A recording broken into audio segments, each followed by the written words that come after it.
اعوذ باللہ من الشیطان الرجیم بسم اللہ الرحمن الرحیم اللہم صلی علی رسول الکریم۔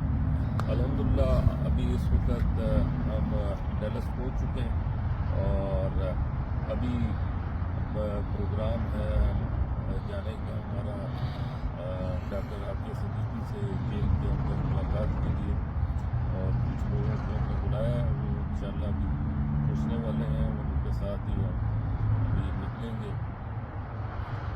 اور جہاں تک ڈاکٹر عافیہ صدیقی کے حوالے سے جو معلومات ہیں اس میں جیل کے اندر کافی سختی کے ساتھ ہو رہی ہے، جو معلومات ہیں جانے سے صحیح پوزیشن کا پتہ چلے گا۔ اور اس وقت الحمدللہ کوشش کر رہے ہیں کہ کسی طریقے سے لیگلی طور پہ جو بھی اس کے پیرامیٹرز ہیں اس کو سامنے رکھتے ہوئے ان کی رائے کے لیے ہم پوری کوشش کریں۔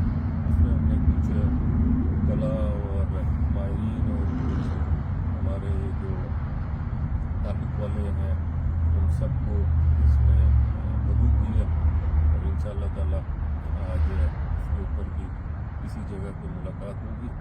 اور جیل جو ہے وہ ادھر سے تقریباً 10-15 منٹ کے راستے پر ہے، اور انشاءاللہ تعالیٰ دعا ہے کہ اللہ تعالیٰ اس معاملے کو جو ہے حل کر دے، اور وہ باعزت وہاں سے رہا ہوں اور اپنے ملک میں اپنے بچوں کے ساتھ زندگی گزار سکیں، کیونکہ ان کے ساتھ واقعی میں بہت بڑا ظلم ہوا ہے جو اس وقت ہم دیکھ رہے ہیں، اور یہ ہیومن رائٹس کی بہت بڑی وائلیشنز ہیں جو ان کے ساتھ ہوئی ہیں۔ ان کو اتنی بڑی سزا دی گئی، اتنا وہ انسان کی زندگی نہیں ہوتی جتنی سزا ان کو سنا دی گئی۔ بہرحال اللہ تعالیٰ بہتر کرے گا۔ ہماری دعا ہے کہ اللہ تعالیٰ اس کو اپنی عافیت میں رکھے، اپنی ایمان میں رکھے، خیر و عافیت سے گھر پہنچائے۔ ہم کوشش کر رہے ہیں اور اس کوشش میں سب لوگ شامل ہوں تاکہ اس کو جلد سے جلد یہاں سے جو ہے رہا کرا کے ان کے گھر تک پہنچایا جا سکے۔ بہت بہت شکریہ۔